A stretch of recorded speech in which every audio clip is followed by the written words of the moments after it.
Okay, with Jonathon Zsatch, you're a student at Brookdale Community College, right? Yep. Yeah, yeah. And you got kind of a unique situation here. You're also working. Yes. Yeah. Yeah. And where do you work? I work at Google now. Uh-huh. Yep. And As a web developer. you're a web developer. Okay. And you started with Zagat, right? Yeah, as a GET survey. Yeah, yeah. And they got recently bought by Google, and Yep. so that's very nice. It Yeah. turned into a nice position for Yeah. you. And you live in In Manhattan. Manhattan, so you're working at the Zagat's office in Manhattan? Yep. Yeah. Are they going to merge with Google into the Google facility in Manhattan? Any Yep. rumors? Yeah. It's probably gonna be happening soon. Yeah, yeah. Oh, that's good. So, how'd you get started at Zagat's? It was through an open source user group for a Okay. framework called Drupal. Yeah. So I met some Drupal? people Yeah. through the Drupal community. Yeah. And it just took off from there. Really. Now, did you have a degree before did you have a degree in anything before you started there? No, I was just taking some basic computer science classes at Brookdale. Uh-huh. A networking course, and some basic programming courses, and I was actually a fine arts major at first, so I was just trying to understand how to build a website for myself, and then that turned into computer science, and then that turned into, but mostly things just on my own time Yeah. that I was learning.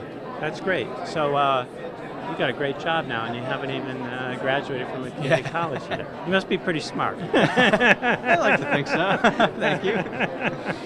So, I hope so. you've got some. You've got a little poster board here. Maybe I was looking at this life of a page load. Maybe you could describe a little bit of this diagram. I thought that looked pretty interesting. Yeah, so this is just going through two of the basic scenarios that we have on a page load for a high traffic site like Zagat.com. We have authenticated and anonymous users, and anonymous users, we can cache almost everything for the page load for them. That would be somebody that's not logged in, they're Right, not a registered user. exactly. Okay. Just a regular visitor to the site. Uh-huh. So really what this tries to give you an overview of is just how much is involved in a page load. Typically we think of LAMP as Linux, Apache, MySQL, and that's what you're taught in school, but there's way more going on to, at least a high traffic page load. There's just way more going on. There's caching servers, there's load balancers, Uh-huh. there's replication, and having a solid understanding of both, the HTTP specs and a solid understanding of networking really helps. So this is just, a breakdown of one particular setup that you could have. Okay, and at which point are you working? Is your work focused on right now in this diagram? Where's most of your? So most of the code that I write, we set up the entire stack, Yeah. my team. But most of the code that we write on a daily basis lives right here in Apache. It's Uh-huh. code that we write in PHP, with a framework called Drupal.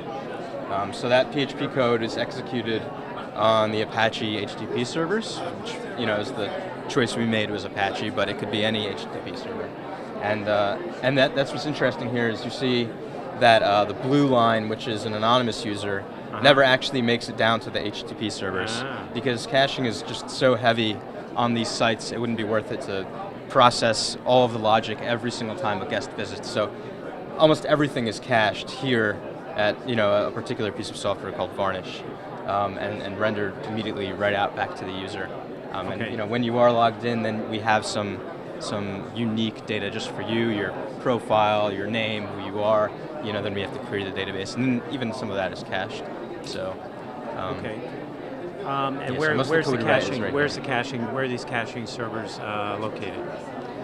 So they're in the so this would be this cute little dotted outline here with the firewall in front would be the data center. Just about. A lot of this is spread over a network, but roughly you could say that this is what the data center would look like. We'd have the firewall, which is really all that you see out on the internet, which is pointing to a load balancer, pointing to caching servers, which point to another load balancer, web servers, and database servers. Okay. And if somebody wanted to wanted to do something like this, I'm actually very familiar with Akamai. I just noticed their Yeah. logo up here. It's a Massachusetts company. Where would somebody start? Like, what would you recommend? Somebody maybe what programming language should they start with? You're writing a lot of code, right? Is that? Yeah, I mean, a lot of this can be set up with very little code. Uh-huh. Most of the code that you'll have to write for, at least for a thorough framework like Drupal, is glue code to make a particular situation for your website work. But a lot of this is just gluing pieces together and understanding at a high level how the tools work with one another. So, I mean, the most powerful thing I did at Brookdale, as far as programming courses go, was an introduction high-level course called Program Logic and Design, which they tried to leave it just at pseudocode. They wouldn't let you get into any any details or paradigms like object orientation. They just really wanted you to understand the basic ideas behind programming.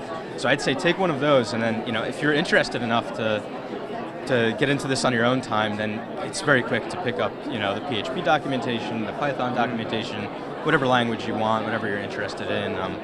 I'd say what's important is that high level understanding, and then really going out and doing it on your own time.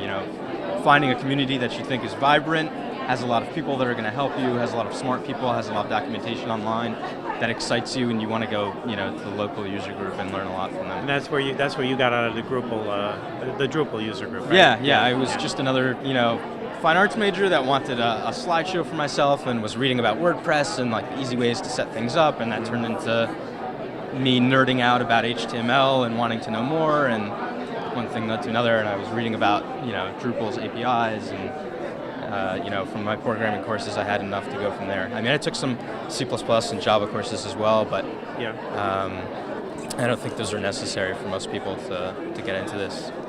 These aren't necessarily what we use. This is just to show that open source and open standards are really powerful. You don't need anything beyond what's out there and for free already to do really anything on the web. We don't even use these. We use JMeter, but we don't use Hadoop. We don't use MongoDB. Akamai is not our CDN of choice. But these are all things that are either software as a service, Akamai, or they're open source products out there. So I mean, Ars Technica is an example I have down here. They're also using Varnish, and you can see when you go to their page load, you're getting cache hits, and it's via Varnish. So these are really popular, high traffic websites using open source tools like this. Great. Well, congratulations. Thank you on the new job. Thank you.